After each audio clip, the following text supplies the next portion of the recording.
কারণ জিনদের ভেতরে কিন্তু ইবলিস শয়তান আছে, অথচ এ শয়তানকে আল্লাহ তাআলা ইবাদতের জন্য বানাইছেন ও 4000 বছর ইবাদত করেছে। পৃথিবীর এমন কোনো জায়গা নাই যেখানে সেজদা দিয়া আজাজিল শয়তান গোলামি করে নাই, ইবাদত করে নাই, কিন্তু আল্লাহর হুকুমের নাফরমানি করে সে লানতের তক্তা গলায় দিয়ে মানুষের দুশ্মন হয়ে গেছে। জিন জাতিকেও আল্লাহ তাআলা বানাইছেন, তারাও অদৃশ্যের সৃষ্টি। ফেরেশতাদেরকে নূর থেকে বানাইছেন, জিনদেরকে আগুন থেকে বানাইছেন। ফেরেশতারা আল্লাহর হুকুম ছাড়া আকৃতি ধরতে পারে না, কারণ লা ইয়াসুনাল্লাহ, আল্লাহর নাফরমানি তারা কখনোই করে না। যদি আল্লাহ পাক তাদেরকে আকৃতি ধইরা নবীদের কাছে পাঠায় তো নবীর কাছে যায়, আকৃতি ধারণ করে মরিয়মের কাছে পাঠাইছে, গেছে। আকৃতি ধারণ করে ইব্রাহিমের দস্তরখানে পাঠাইছে, গেছে। আকৃতি ধারণ করে লূত আলাইহিস সালামের এলাকায় পাঠাইছে, কোরআন কথা বলে, গেছে। তবে তারা আকৃতি ধরে তখন যখন মালিকের নির্দেশ হয়।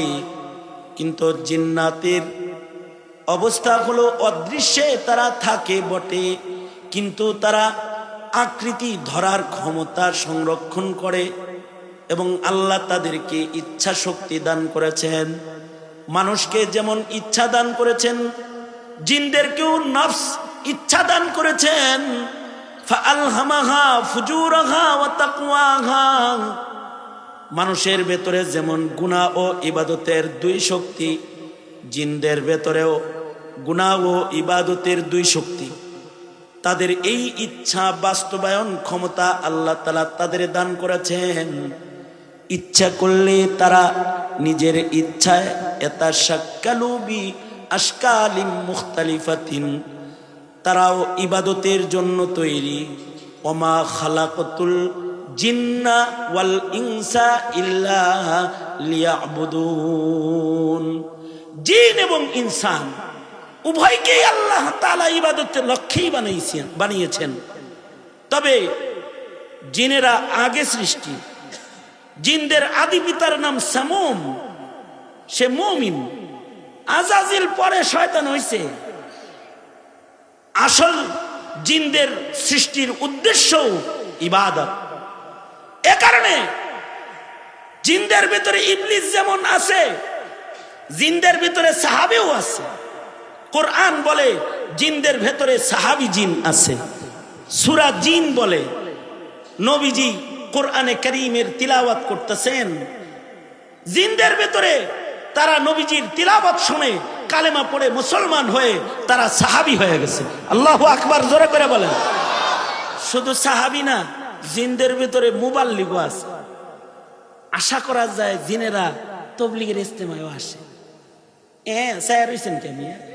হ্যাঁ, জিনরা যে তাবলীগ করে এই কথাও কোরআনে আছে। জিনরা তাদের এলাকায় গিয়ে বলে ইন্না সামি'না কুরআনান আজাবা, তাওরাত জবুর এখন চলবে না, আশ্চর্য কোরআন শুনে আসছি, এখন থেকে কোরআনের তাবলীগ চলবে। আল্লাহু আকবার, জোরে বলেন। এবং এই জিনেরা হাদিসে আছে আল্লাহর রাসূলকে 2 বার দাওয়াত করে নবীজিকে তাদের রাজ্যে নিয়েছেন এবং নবীজির কাছ থেকে তারা শরীয়ত শুনেছেন। কিভাবে তারা শরীয়ত মানবে, এটা আল্লাহর রাসূলের কাছ থেকে তারা আলাদা শিক্ষা গ্রহণ করেছেন। নবীজি তাদেরকে শরীয়তের তালিম প্রদান করেছেন। নবীজি যেমন মানুষের জন্য নবী, নবী তেমন জিনদের জন্য নবী। তবে ইসলাম যেমন মানুষের ভেতরেও আহকামাতের ব্যবধান করেছে। বালকের আহকাম একরকম, পুরুষের আহকাম একরকম, নারীর আহকাম আর এক রকম। নবীজি নারীর আহকামাতও শিখাইছেন, পুরুষের আহকামাতও শিখাইছেন।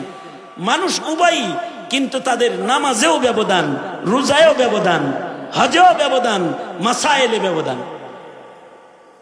আমাদের বালেগ হওয়ার পর থেকে মরণ পর্যন্ত এক ওয়াক্ত নামাজও কাজা নাই, আর হ্যাঁ রক্ত বাইরে নামাজ নাই। আহকামে ব্যবধান হয়েছে না? আমাদের বুরকা পরার দরকার নাই, আর তাদের ঘরের বাইরে যাওয়ার অনুমতি নাই। ব্যবধান হয়েছে না? তারা মানুষ, কিন্তু তাদের নামাজের কাইফিয়াতেও ব্যবধান। আলে হাদিসরা কয় সব নামাজ সমান, সব মানুষের সমান, মগা আহকাম সমান হইব? মানুষ সব যেহেতু সমান স্টাইলের না, নারী এক কামের পুরুষ এক কামের, আহকামও ভিন্ন, নামাজের স্টাইলও জোরে বলেন ভিন্ন।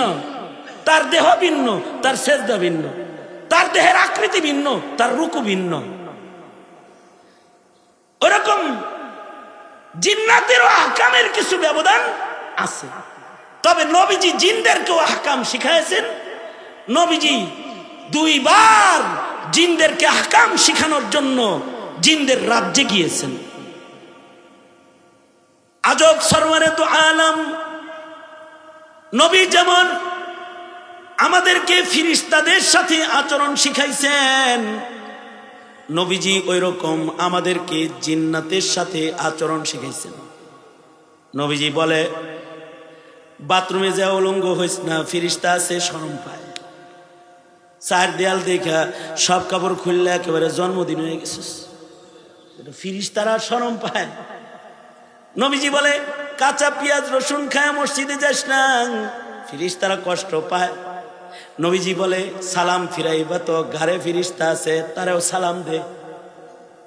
নবীজি যেমন ফিরিস্তাদেরকে তাজিম তাকরিম শিখাইছেন, জিন্নাতদেরও হক আদায় করা রাসূল শিখাইছেন। জিনদের রাজ্যের থেকে ঘুরে এসে আল্লাহর রাসূল বলে, হে আমার উম্মতেরা, তোমরা কিন্তু হাড্ডির দ্বারা ইস্তেনজা করবা না, ঢিলা কুলুপ করবা না, কারণ তোমাদের খাবারের ঝুটা হাড্ডি থেকে জিন্নাতরা খাবার সংগ্রহ করে। জিনেরা রিজিক খায় মানুষের খেয়ে ফেলে দেওয়া হাড্ডির ভিতর থেকে। এ কারণে খাওয়ার পরে হাড্ডি কি করবো, আল্লাহর রাসূল তাও শিখাইছেন। এমনকি আল্লাহর রাসূল বলেছেন, তোমরা যদি ঘরের ভেতরে সাপ দেখো, মসজিদের ভেতরে যদি সাপ দেখো, ঘরে যদি সাপ দেখো, ডাইরেক্ট বাড়ি দিও না। সাহাবী বলে, নবীর হিদায়াত মাফিক আমি ঘরে মসজিদে সাপ দেখলে 3 বার বলি, এই তুই কি জিন না সাপ, এই তুই কি জিন না সাপ, কারণ তোকে আল্লাহ আকৃতি ধরার ক্ষমতা দান করেছে। যদি জিন হইয়া সাপ হয়ে থাকস, বদরের মতো জায়গা। আর যদি আসলেই সাপ হস, তাহলে আমার লাঠি আছে, বাড়ি খাওয়ার লেগে রেডি। নবীজি শিখাইছেন এগুলো।